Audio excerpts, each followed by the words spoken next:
Sudan के एक शख्स ने एक मजमून लिखा है। इसमें इसने अपने साथ पेश आने वाले दो दिलचस्प वाक़यात बयान किए हैं। पहला वाक़या, मुझे आयरलैंड में मेडिकल का इम्तिहान देना था। इम्तिहान फ़ीस $309 थी। मेरे पास खुली रकम नहीं थी, इसलिए मैंने $310 अदा कर दिए। अहम बात ये कि मैं इम्तिहान में बैठा, इम्तिहान भी दे रहा था और कुछ वक्त गुजरने के बाद सूडान वापस आ गया। एक दिन अचानक आयरलैंड से मेरे पास एक ख़त आया।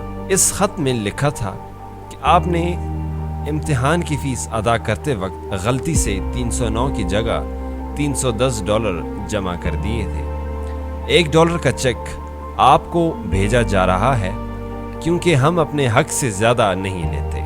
हालांकि ये बात वो भी जानते थे कि लिफाफे और टिकट पर $1 से ज़्यादा खर्च हुए होंगे। दूसरा वाक़या, मैं कॉलेज और अपनी रहाइश के दरमियान जिस रास्ते से मैं गुजरता था, इस रास्ते में एक औरत की दुकान थी जिससे मैं 18 पेंस में काकाओ का एक डब्बा खरीदता था।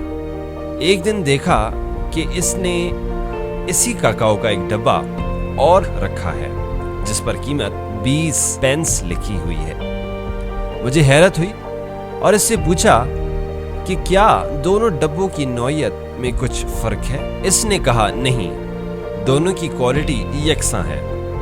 मैंने पूछा कि फिर कीमत का ये फर्क क्यों?